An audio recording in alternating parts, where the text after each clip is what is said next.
So good morning, it's a lovely day, it's windy, I can't really say it's chilly, and it's going to be a good day today. The question's going to be, will my feet hold out and my blister not get too agonising? Let's see. So this is where I spent the night. I think you can see the sun in all directions. Can't complain about this, can I? Not too hot. You don't want it too hot when you're walking. Or if you can see him or hear him or her.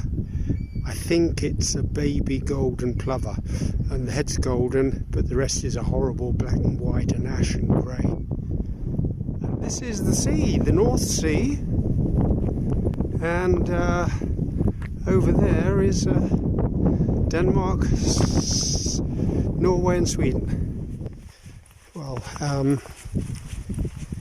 this is a bit better. This is countryside. It's semi-countryside and semi-moor. You see on both sides the the heather. I think I told you in an earlier message that this type of heather, 70%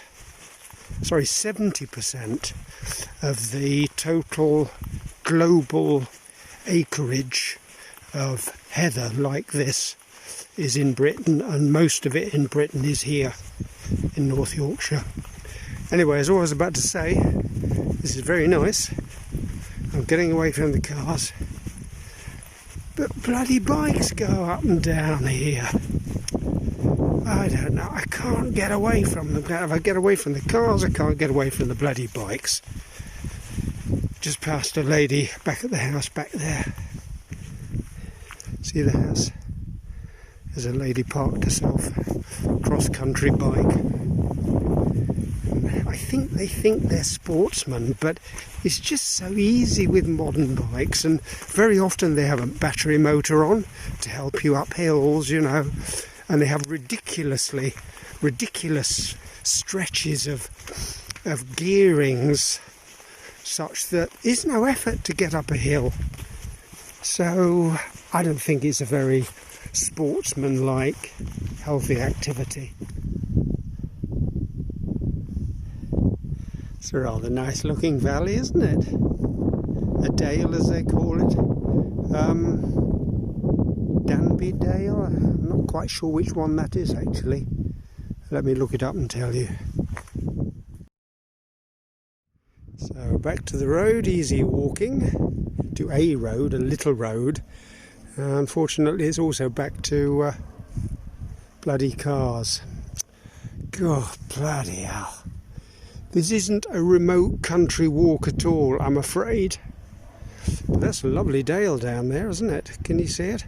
And beyond it, I don't know if you can see it on the picture, but this is the oh dear.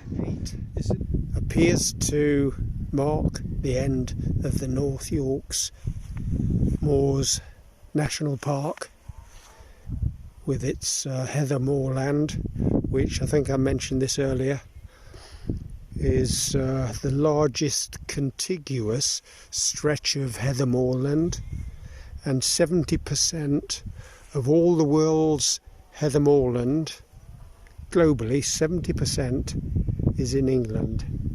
That's one of the few records that England holds. Yeah, and the weather is still a bit cloudy, sun occasionally, cool, and I'm going to have my lunch. Look at this. This is a sandwich. This is bread. They gave it to me in the place I stayed last night, which is, yes, okay, but it's far, far away the most expensive place I'm staying during the whole trip. And the packed lunch wasn't very cheap, and bloody hell, look at this. This isn't bread. This is a fucking disgrace. God, dear, oh dear. I think the English have got a lot to be ashamed about, and this is one of the things, their bloody bread.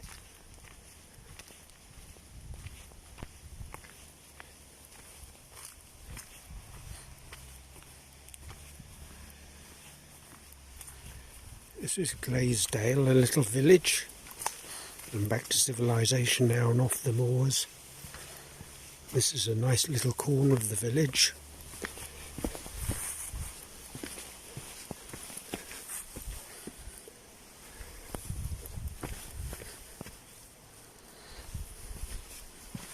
Roses, English favourite.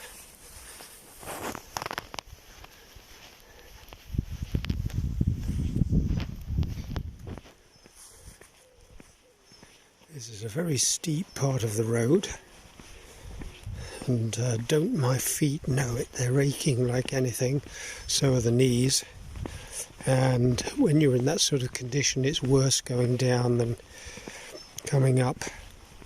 I just hope a car doesn't come up. It's only wide enough for either me or a car, but not both. Glaisdale, renowned for its prettiness, although I have to say I didn't find it particularly special. This is the path I'm going to take to go to Egton Bridge. Little stream here, and a couple of things about Glaisdale that make it famous. One of them is a church I didn't have time to look in. The other is a thing called Beggar's Bridge. I'll show you Beggar's Bridge. So this is Beggar's Bridge. Unfortunately seems to be a building site at the moment, which rather ruins it.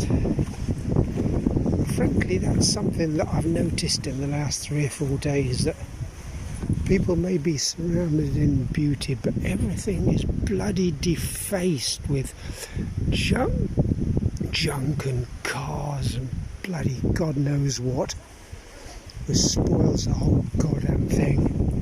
Anyway, I'll see whether I can walk over this bridge. It's very old.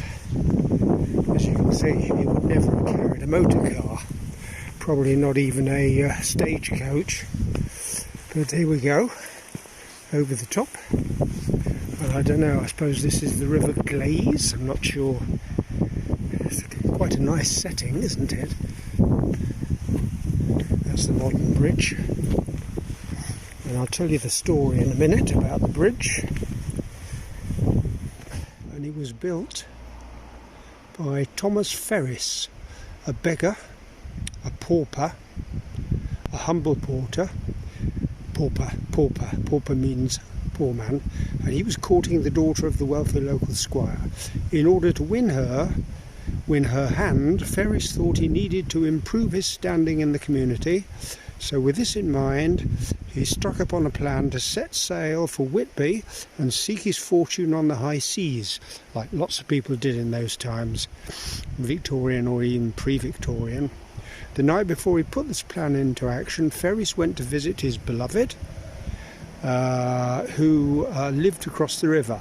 Unfortunately, the river was swollen by heavy rains, and Ferris's dreams of a romantic farewell were dashed.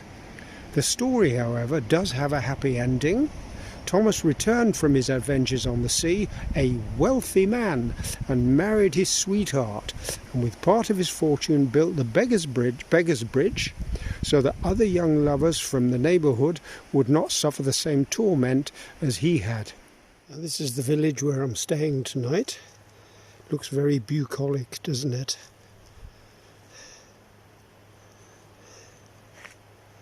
Let's see. And my book has lots of praise for this particular place that I'm staying. It's called the Horseshoe Hotel or Horseshoe Inn, something like that. But I must say, from my experience of booking there, they are a little bit confused. So let's see. Normally a ford is a road through a little stream which is maybe covered in a couple of inches of water. This one's actually dry, so they dropped a couple of big stones in the river and then put tarmac over it like here. I seem to be exciting quite a bit of curiosity amongst the locals. I don't know why. And this is a bridge, an alternative way of getting over the stream, and the reason why it's so high is, if you look over here, there's an indicator to tell you how deep the water is. This will be in winter in the middle of the rains. 1 foot, 2 foot, 3 foot, 4 foot, 5 foot, 6 foot, goes up to 6 feet. 6 feet is about 2 metres. It's rather nice, isn't it?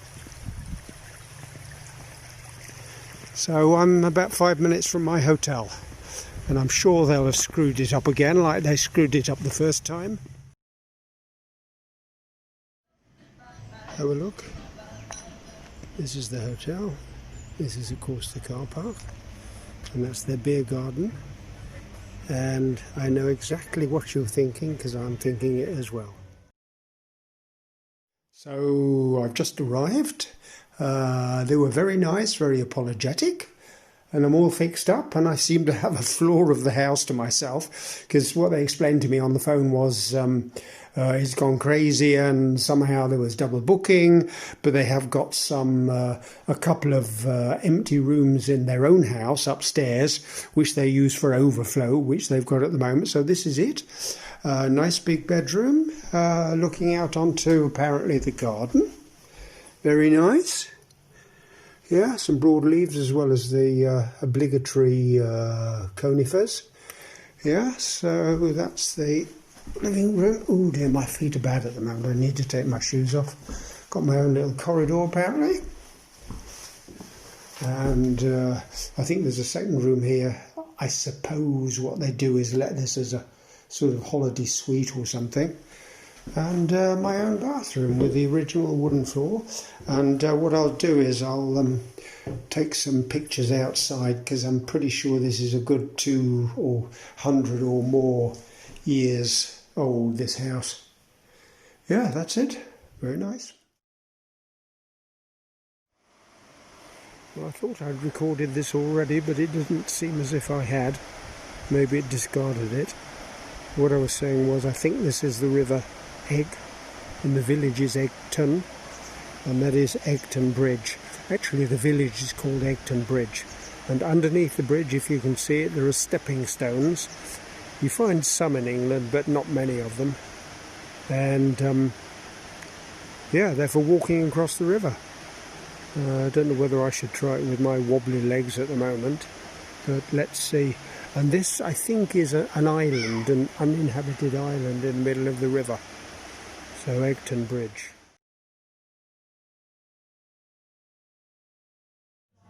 So let me try and remember. This was Whitby crab with, you remember Whitby is the place where they had that lovely stall on the front with various different things, crab and salmon and mussels and oysters and goodness knows what. Anyway, so this is Whitby crab with avocado, lettuce, and one other component, but I can't remember what.